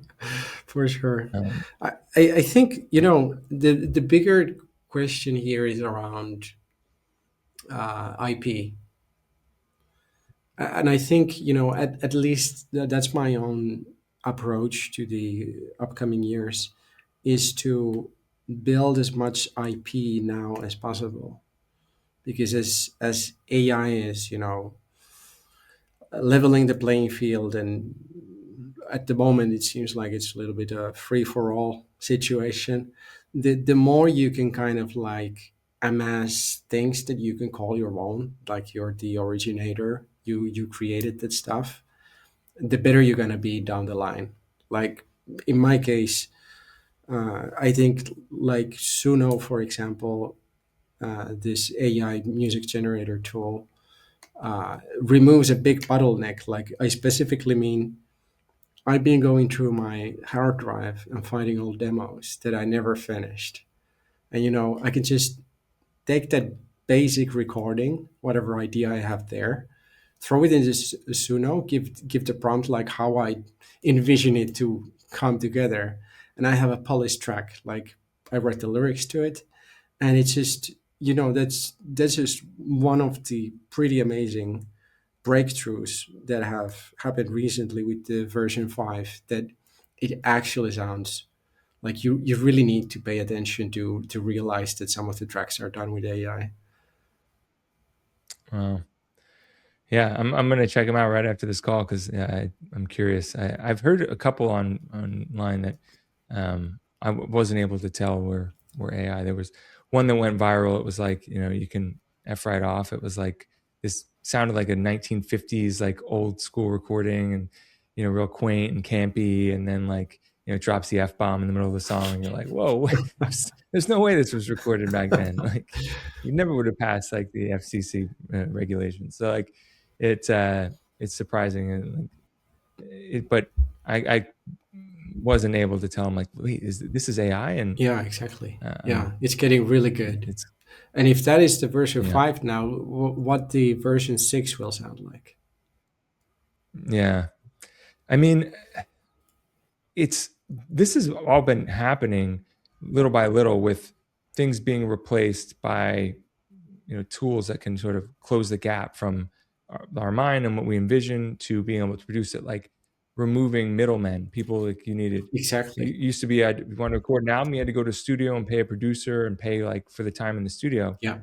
then it moved to the laptop, right? Like then people were able to do it at home, and it became a lower barrier to entry, and people publishing their own music online. Yeah. Used to be you buy, if you were a guitarist, like physical pedals to get like sound effects on your guitar, and it's Now like you have now all you can the just put neural that on there. software. You can, Yeah, that does exactly the yeah, same you thing. could play something on your guitar, and you could translate it into a piano, or Yeah. a xylophone, or like any instrument. It'll just translate the notes onto like whatever instrument you want, and suddenly you've got a full band, and you don't need to hire all these people. And it's like, you know, I think we're closing that gap between what's in our head and creating that and bringing it into reality. And I think for perfectionists, as we said earlier, you and I tend to be, or at least Yeah. I said I tend to be. That may be a nice thing where we can hone something and refine it to the point where we can get that creation to be very close to what we had in our mind. And I think then the limitation really just becomes your proficiency with those tools. Mhm. Um, you know, with these home studios, I think there was still a pretty high barrier to entry. Like I bought like a keyboard years ago, almost like Right. making some digital music, but like it was a whole new learning curve, and like Of course. I just wasn't committed enough to stick with it. Yeah. But I think with the AI tools, it's like it's now even shallower learning curve, and you're probably gonna find a lot more content out there. Yeah. Yeah. It is interesting also because if you do think about IP and the line where something is like just AI generated, or you can call it your own work, especially in music, because if I know that, okay, I recorded this chord progression, I thought about this song structure, I wrote these lyrics, I know the song is mine from start to finish. Then the AI part is just the final arrangement and mastering. And then I have good conscience saying that, okay, I created this song, this is my song. Like, okay, AI can play a solo that I couldn't play. I can still call it my song because it originated from me. There's certain elements to it that would be difficult. Yeah, composer writes notes that doesn't, Right. to play them, and it's still his song, right? Right, exactly. Yeah. And then other end of the spectrum, you just write to Suno, create me a hate song, EDM, 128 BPM. And it's like, okay, it can create you a song, it can generate the lyrics, it's still gonna be shit. And are you gonna call it your own song? Are you gonna call it your own IP? And the thing I've been getting into now is, uh, if we talk about YouTube, for example, or social media in general, there's also the licensing part. There's the ad revenue part where you get compensated for views, but also if you add music that is your own, you also get to collect the licensing fees. And then the Okay. AI conversation becomes interesting, the IP conversation, because where do you draw the line?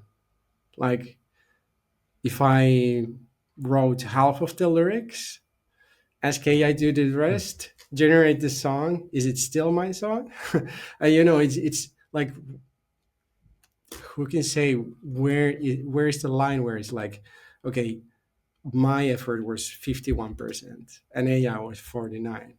Like, I don't know where to put it, but I have this like internal compass of, okay, I wrote the lyrics, I made the composition, that's my song, you know. And if I just write lyrics and play around with Suno, I wasn't the composer. I was only the lyricist.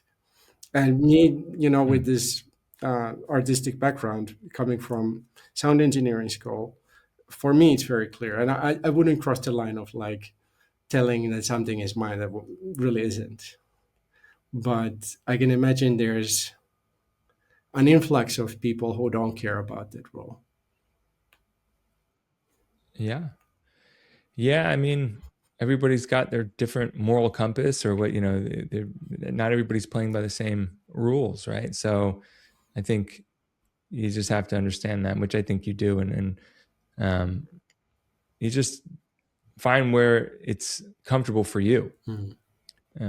Like you said, you've got your system now for how you make songs, and you're comfortable saying it's your music. And there are certain lines you don't cross because, not that they're immoral, but they're just, not, you wouldn't be proud to say it's your song at that point once you cross Right. that line. Yeah. So, I think that's just your artistry. That's your style. And then you'll probably find other people out there who are doing 100% AI. And they're transparent about it. I'm 100% AI artist. I make my own like EDM music this way, and that works for them. There's going to be a spectrum, Yeah. because I think it's hard to.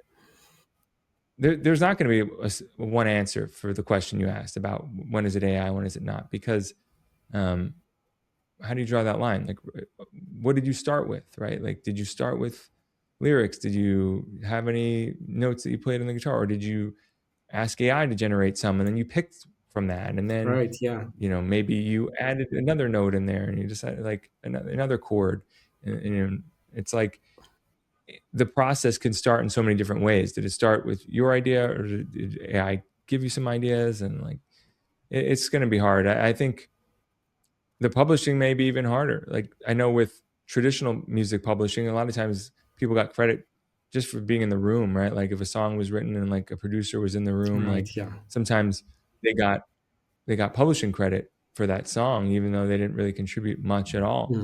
And I know like there have been like famous musicians that have taken a lot of issue, famous songwriters taking a lot of issue with people getting publishing on their songs they didn't feel earned it. Right. Um, Yeah. So with the AI stuff, like how are we going to figure that out? I have no idea. Yeah.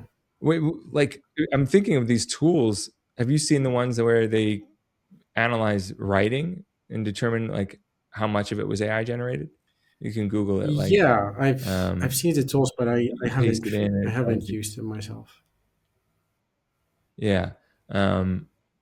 So you can like put it in, copy and paste the text in there, and it'll analyze it and tell you like, 80% of this we're 100% certain is AI generated. The other 20% we're only 50% sure. And like in 10%, the last 5% of this, it's like, or whatever amount, like we're pretty certain it's like human written. Yeah. Um, How do you measure that? so Is that reliable? I I don't know. I think it tries to explain to you like common phrasing and things like that it finds with AI. I mean, I'm sure it's AI just analyzing AI, right? It's like, okay, we've studied, a million different generated content from AI, Yeah. and we found these patterns, and like I see these patterns in this content, so it's likely generated by AI. But life imitates art in a way. I find myself using M dashes in my own writing, because I better understand how to use them now, Yeah. Me right? too. Like, Me too. you know, It adds to I, it. I was an English major in college, and I still like, we never really like were taught to write with M dashes. Like, I just didn't incorporate that into my writing. And now that I've seen the way ChatGPT uses them, I'm like, oh, like I understand this. I see the benefit of when to use it, and I'm going to put it in my own writing. And sometimes I do, and sometimes I take it out, or I just use some alternative because I don't want people to think it was AI generated. I'm happy I'm not the only So one. it's like, I started to do the same. yeah, Yeah. yeah. So, I mean, are we going to start writing more like AI ourselves? Like, are we? I like to think I've become a better writer Mm. over the last year or two. Right. But I've definitely learned from things that I've put in AI, and maybe were just stream of consciousness, and it organized for me. And then I kind of learned from that. Okay, like this is a better structure for communicating an idea. This sort of presentation of like what it is I'm going to talk about. Here's the problem. Like, this is like the solution that we're going to talk about. I've done that for some of my emails, Right. and now I keep that in mind when I write. So it's like, in a way, I was kind of coached a little bit by AI to write. So maybe I'm writing more like AI now. For And sure. Yeah. will that content, will people think it was AI generated even if it wasn't? Will I continue to self edit to try not to be like AI? I don't know. It's like You know, where it all gets, end of the day, it's a you know, tool. And if it helps to improve our own craft, it's for our benefit. It's our leverage. And you the know, how they said it in the YouTube podcast I was listening to earlier. It said like AI is separating winners from losers. Like, really harsh way to say it, but if you're not using AI, you're definitely in disadvantage. Like, why not? What are you? What are you? What is the benefit of not using AI? Because as you said, yeah, it can be your writing coach. It can be help you produce better music. It can help you write better novels, like direct better movies, write better scripts. Like, of course, it's it's still very dumb at sometimes, as we all know examples. Like, I've been, now Gemini has this function, or has had some for some time, that you can tell information about yourself, so it remembers that, okay, Maru is about this and that. Okay, it's useful. And then when I'm asking, what is the population of South Korea? And it's like, here's this, da, da, da, da, da. And because you're making videos on YouTube, blah blah blah. And I'm like, I don't need you to reference that now in your reply. Like, that's stupid. It's yeah, not direct. It's not at all connected to my question. And it's still so silly that if you told me something, I'm gonna remind you every time that I know about it. And it's like, okay, yeah, it's still evolving. Like, it's easy to think that, okay, now the chat is so smart and it can help us so much, but it's been around only for 3 years or so. So yeah, there's still a lot of room to improve, and as it improves, we also improve. And it can, as long as you're kind of like, you're able to put your mind into a perspective that it just helps you make better work, whatever your creative expression is or professional calling. Go for yeah. it. 100%. I think we're gonna start to look back on this content that's being created at this time, and it's gonna look dated. It's like when synth sounds came into music in the 80s and all the, everybody was using them, and now you hear them more like the saxophone in 80s rock music. It's like every time you hear a saxophone or rock song, you're like, oh, this is so 80s, right? Right. Like it starts to get dated, or like, and maybe the synth sounds even better. Like you hear it and you're like, oh, okay, that's like from that era. Mm. um, I think the models that we have now for AI, as people become more fluent, they're gonna look back and be like, oh, like that's so like ChatGPT 4, like, Yeah. like they're just probably gonna be able to recognize the patterns, of like, you know, but like the whole setup of like the turnaround that AI writing does all the time. It's like, most people think this, but here's the real truth. And Yeah. it's like, but here's where things get interesting, or like in colon, and it'll write something, and it's like it has these cliches that we're starting to recognize, and maybe we don't see it today, or maybe we didn't see it 6 months ago, Mm. but when somebody's reading something that was written at that time, and now they've seen the pattern enough times, they're going to be like, oh, that was AI. Like I didn't know back then at the time, but it's like, Right. that was just like really bad AI writing. I thought it was really good, but like, you know, I didn't realize he was using AI. So keep that in mind, that the more you lean on these tools and the more ubiquitous these tools become, Yeah. the more successful they become, the more like overdone it'll be, and the more Yeah. like obvious it will be to people and dated it'll become. Yeah. Yeah. Yeah. Yes, I think it's easy to fall into the trap, especially when you give it more creative control to the final output that it should have. And I Yeah. think there's a bunch of lazy creators who are just, you see literally in the last lines of the article or whatever social media post, like there's the, would you like me to talk about it, the last phrase that the AI is asking, like, do you want to go there next? And some people are so late, Oh, you've they seen don't that? even read what they're posting, you know Oh, wow. so of course. It's got the prompt for a new question. Yeah, wow. Yes, when your barrier, when your bar is so low, then obviously, and people should be called out for that. But It's so funny because that's like being caught, like, oh, we caught him with their pants down, right? Like, yeah, that's people saying, oh, your fly's down, you posted that and everybody can see you used AI. But right. the funny thing is, we're all using it. It's everybody. I think a lot of people are um, afraid to admit how much they're using it, or it's kind of one of those things that like everybody's doing, but nobody really wants to admit like how much they're doing. Mm.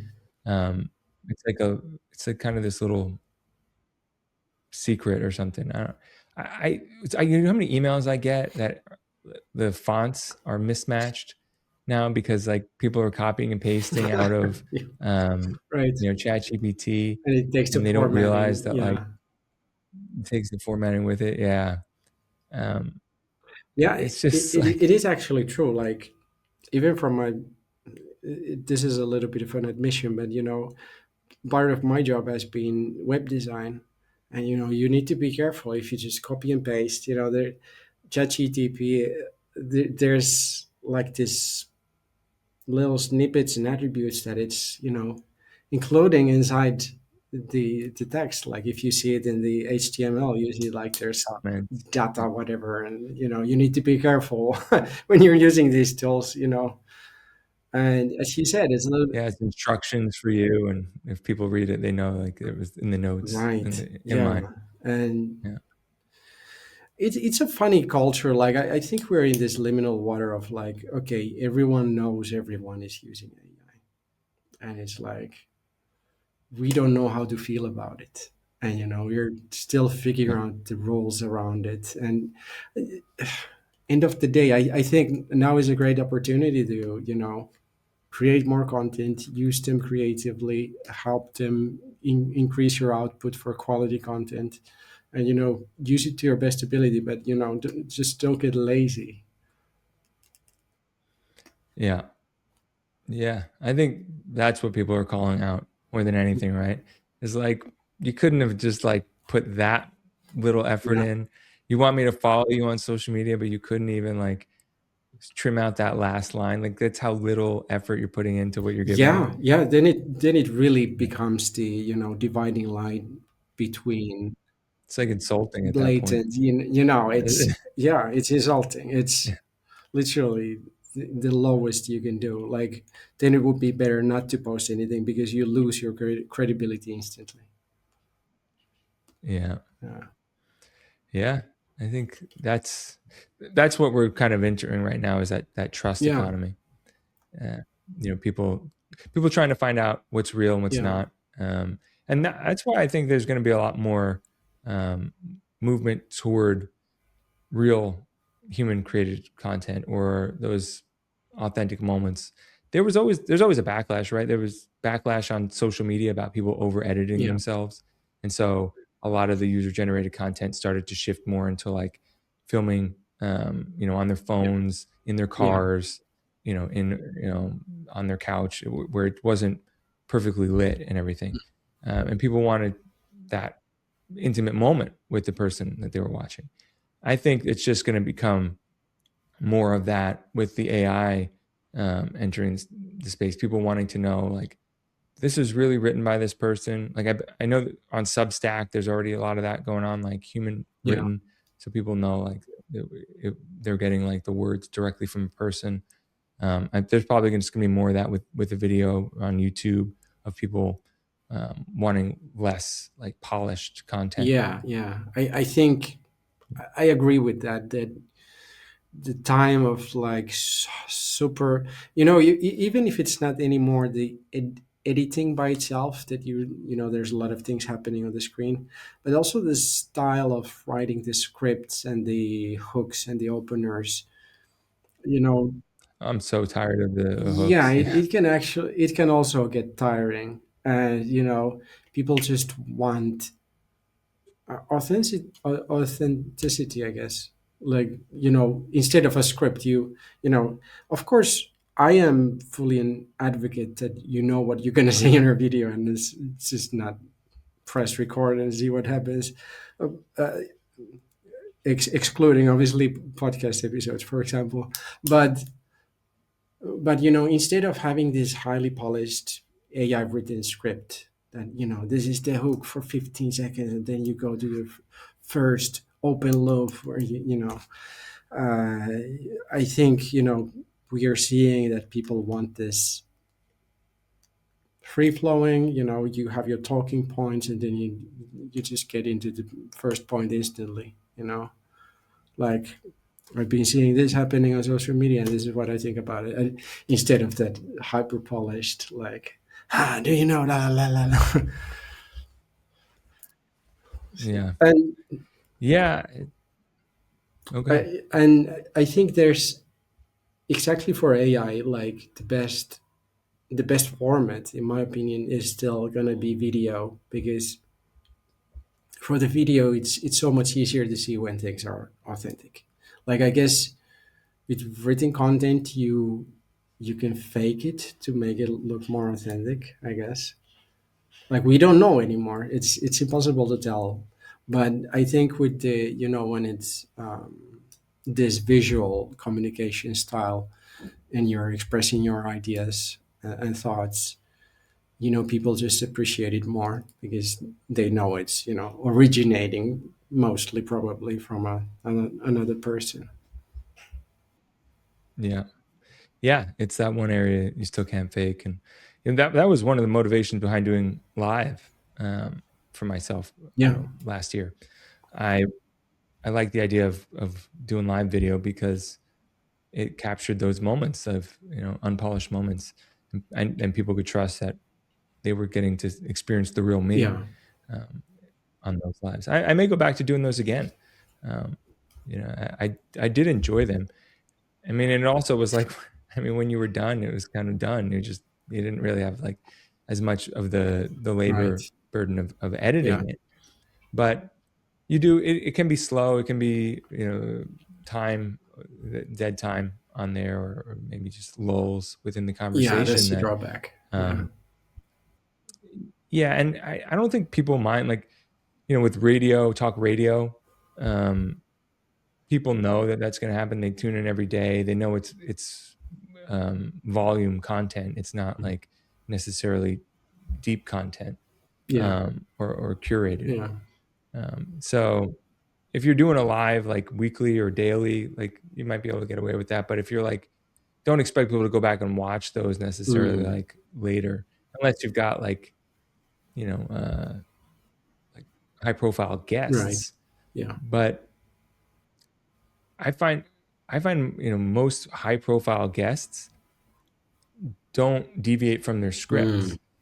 So that Mark Manson, who I'm a yeah, fan of, he was doing his podcast for a while, and he canceled it. He got tired of doing it. He said he didn't really like doing the interview style yeah, podcast. And he said that very thing, that one of the things that was tough was that everybody was cycling through different podcasts, the saying the same same guests, things, and they were saying the same thing. exactly. And he said it was very difficult to get them to break from Yeah, their yeah, script. They were told like to go on there and talk about their book, to go on there and talk about, like, what they did last year, what they're doing, and he could try to get them off, but they would a lot of times go right back, and then it just felt like, what's the point of people watching this guest on my podcast versus exactly. another? Yeah, it's just more of the same. Yeah, yeah. Um, so that's the cool thing about the Mm, live. But I would wonder if you would get a lot of those people to do a live podcast, mm, because they, if they're saying something that they don't like, on a Yeah. recording, they can just say, you can't use that. Like, you got to cut that. Like, I can't say that. I don't want anybody knowing that. Yeah. And but if you do it on live, it's like it's out there. So there's a lot more risk with the live. That was kind of the fun of it. It was like, yeah, let's just like go out there and see what Mm, happens. And mm. we're kind of there's no protection. Right. Right. It- Also, as a general note, I think we're kind of coming out of this pink cloud of PC culture. Like we are a little bit like post that era of, you need to be super careful about everything you say online, or you get instantly canceled and your life is over, and it's going to be witch hunt for the next decades. Like, I think I'm seeing the first signs of like that switch happening on social media, that people are now again more, whatever their opinion is, they're gonna say it. And some say it through yeah, comedy, some say it more seriously. But the overly careful, like I cannot say anything not to offend anyone, and there's these minorities and da da da da. Like I think we're getting a little bit past that, and I think it's kind of increases the breathing room, that we don't need to be these super fragile snowflakes that break instantly when someone yeah. says that triggers us. So I see it personally as a good progress for social media. I agree. That's a good point. I haven't thought about that, but I have noticed Mm, it and just didn't put my finger on it. But I think we all lost some things in that right. time. I think there were some people that got canceled that didn't deserve to get canceled. And once people calmed down, they realized. And, I think some of them got their platform back, others Yeah. didn't, or they had to find a new one. But I don't think a lot of us felt like we were better for it in the end. I feel like we, threw some of the baby out with the Hmm. bathwater, as to Yeah. say, and um, and so, yeah, I think it's a good thing. I think we also tried that straitjacket on ourselves and didn't like how it Mm, felt. It felt very restrictive, and people just didn't feel like they could be themselves, and exactly. it's Yeah. uncomfortable. So you're right. We're transitioning out of that phase now, I think, and I think it's a good thing. Very good. Yeah.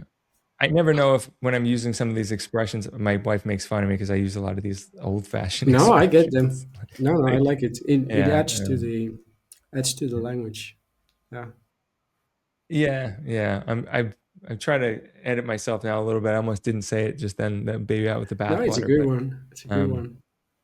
yeah, it's I'll maybe I won't filter myself with those anymore. Maybe I'll start using them more often to feel And like as you said, we need to lean in our own intricacies and quirkiness, like whatever we are. Like we represent our like older millennials.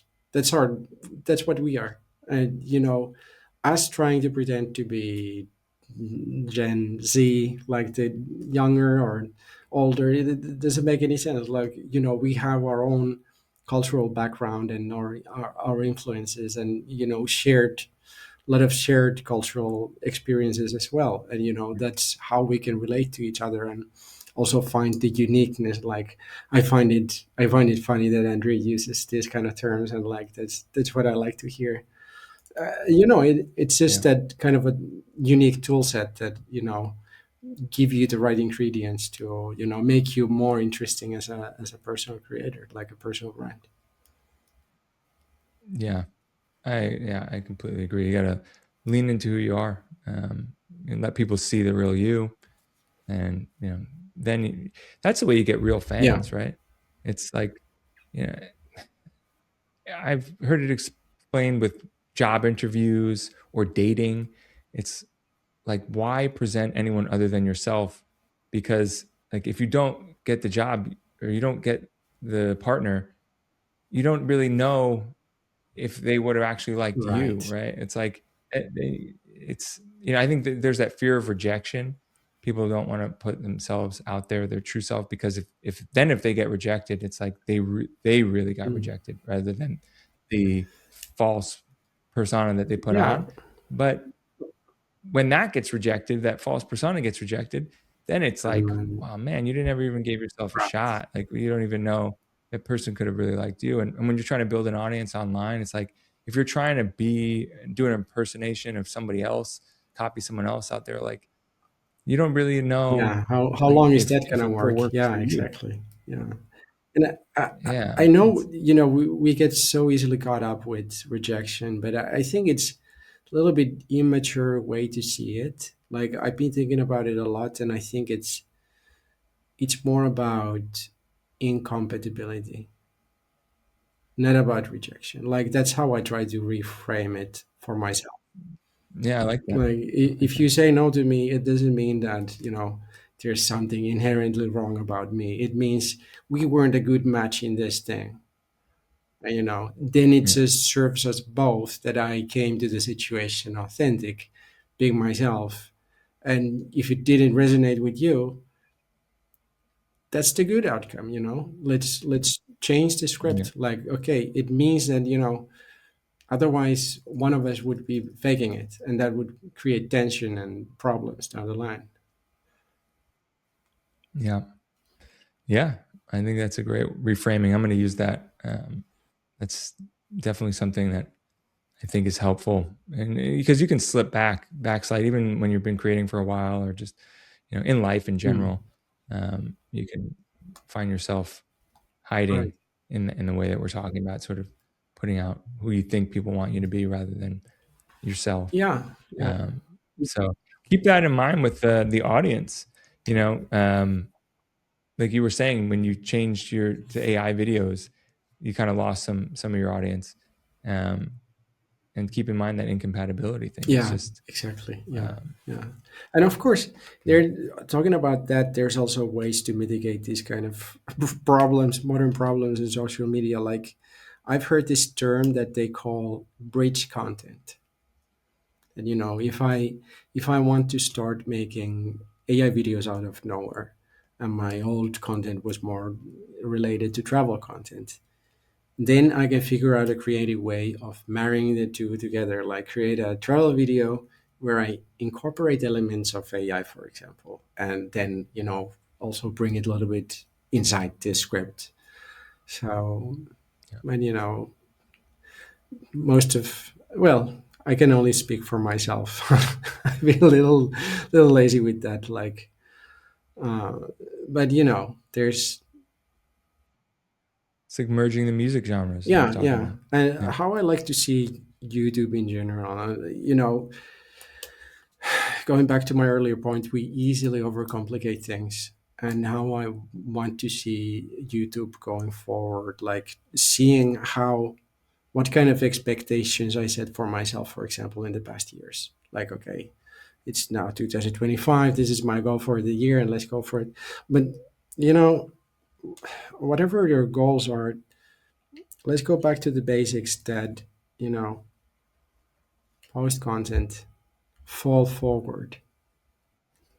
mm, One, exactly. Yeah, does it do well? Does it not do well? It doesn't matter.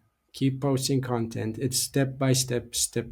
And sometimes, one of your videos does better, others don't do so great. But it's the I don't remember who said it, but that's the mastery, basically. That you keep showing up and detach yourself from the outcome, and yeah, that's how you make it. That's how you turn it into a marathon and not into a sprint. And you do yeah, finally get over the finish line, but that's how you need to see the whole process. yeah, yeah. I think it's a great place to end. I think this has been, as always, an enlightening Likewise, conversation. I always love talking to you, so that's why I wanted to have you on it's been here. a pleasure, Andrew. All right, Very Marcus. good. I will talk to you soon. I'll have you back on again soon because I'm sure there'll be more to I talk love about. it. But like you said, the way everything is moving so fast. Here you go. Yeah, very good. All right. Thank you.